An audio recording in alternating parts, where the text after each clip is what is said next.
So for our read aloud today, we are getting towards the end of Dr. Seuss's biography, the story about his life. And the next book that he's going to be writing after the Lorax is called The Butter Battle Book. I'm not sure if you've heard this one or not, but he wrote this one in 1984, so about 36 years ago. And he wrote it because the United States and Russia were both in this race to try to keep building bigger and bigger weapons. And Dr. Seuss didn't like that. And so he wrote this story about the Ukes and the Zooks and how making bigger and bigger weapons is not a safe choice and isn't the right choice on how we should deal with our problems. And he wanted to show the readers that there is no reason to use these kind of things to fight with, and there are other ways to solve problems than trying to make bigger and bigger weapons. So a lot of people didn't like to put the book like out in libraries for kids and things like that. This is another book they tried to hide a lot because they didn't like that it was about fighting. But it really has a good lesson, not to do with fighting, but to do with the fact that it's not okay that we build bigger and bigger weapons, and that there are other ways to solve our problems using our words. So these are going to be the Ukes and the Zooks. On the last day of summer, 10 hours before fall, my grandfather took me out to the wall.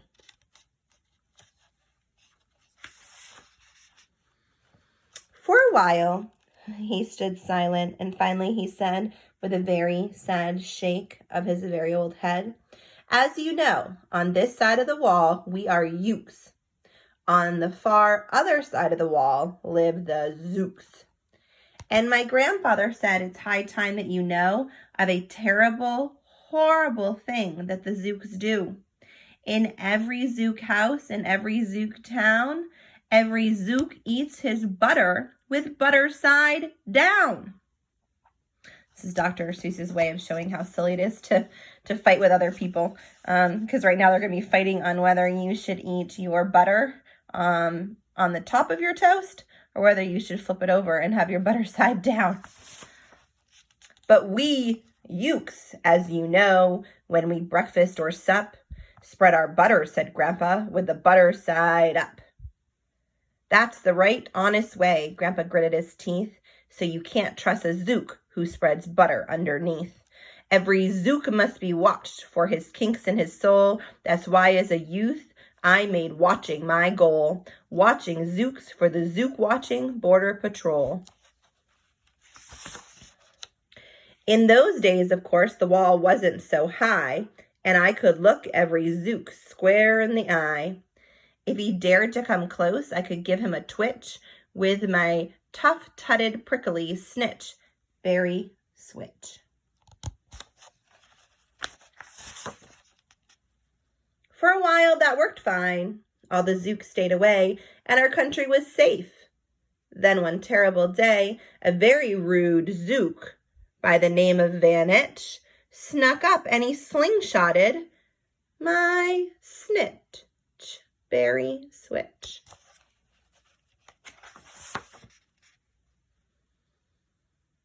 With a broken off switch and my head hung in shame, to the chief Ukaroo in great sorrow I came. But our leader just smiled. He said, "You're not to blame, and those Zooks will be sorry they started this game. We'll dress you up right in a fancier suit. We'll give you a fancier slingshot to shoot." And he ordered the boys in the back room to figure on how to build some sort of triple sling jigger. With my triple sling jigger, I sure felt much bigger. I marched to the wall with great vim and great vigor, right up to Van Etch with my hand on the trigger. "We'll have no more nonsense," I said with a frown, "from Zooks who eat bread with their butter side down." Van Etch looked quite sickly. He ran off quite quickly.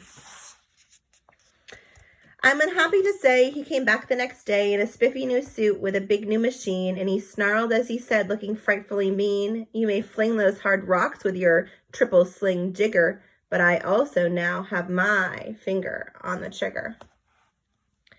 My wonderful weapon, the jigger rock snatch 'em, we'll fling 'em right back just as quick as we catch 'em. We'll have no more nonsense. We'll take no more gup from you ukes who eat bread with your butter side up.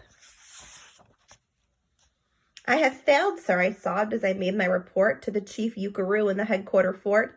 He just laughed. You've done nothing at all of the sort. Our slingshots have failed. That was old-fashioned stuff. Slingshots, dear boy, are not modern enough.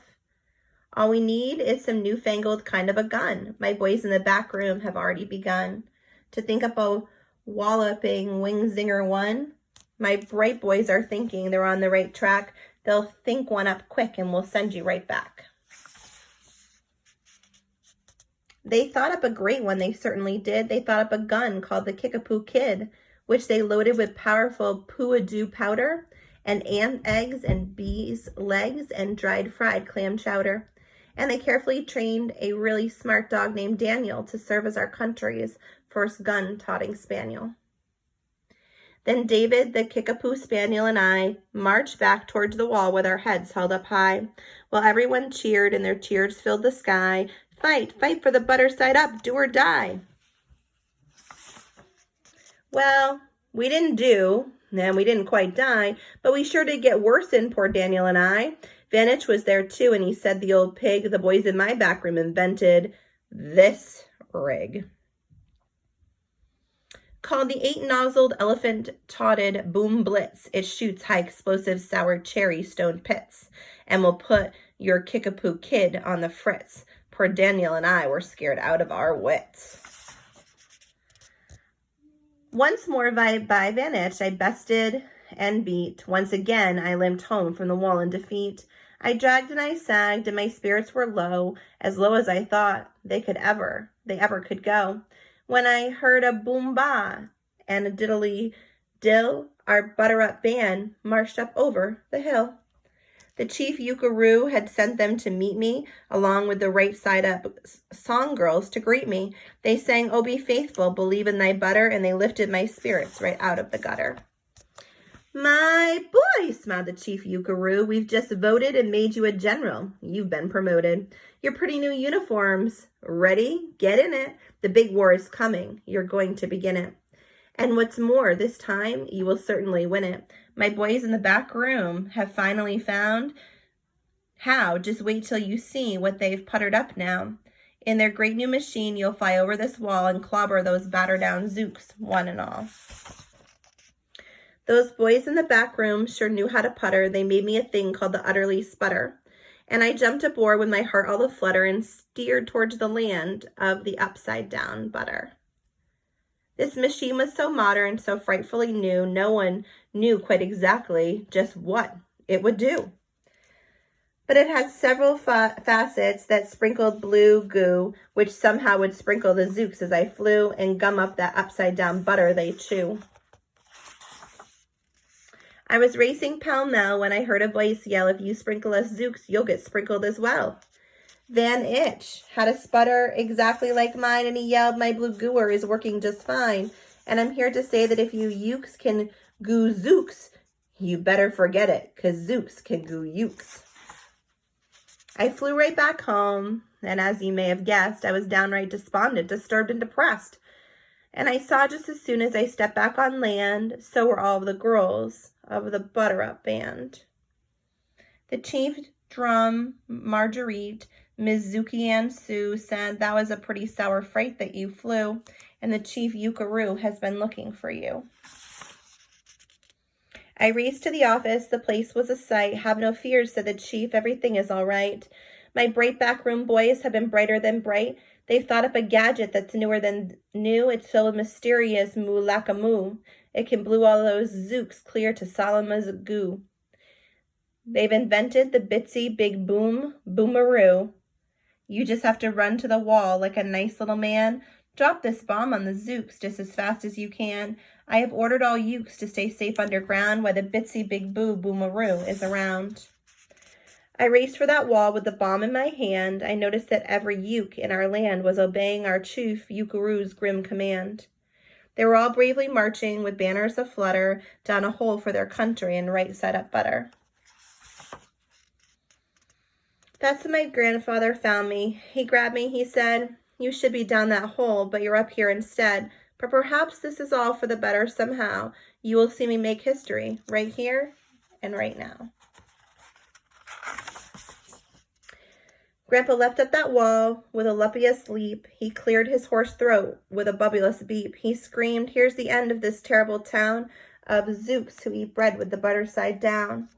And at that very instant, we heard a clump of feet on the wall, and old Van Itch crumpled up. The boys in his back room had made him one too. In his fist was another big boy boomeroo. "I'll blow you," he yelled, "into pork and wee beans. I'll butter side up you to small smithereens." "Grandpa," I shouted, "be careful. Oh, gee, who's going to drop it? Will you or will he?" "Be patient," said Grandpa. "We'll see. We will see." And luckily, neither of them used it. Hopefully, this is a good moment to stop and realize that sometimes trying to find more and more ways to hurt each other isn't really what we want in the world. We want to try to find a way to get along. I hope you guys have a wonderful day, and we'll finish up the book tomorrow.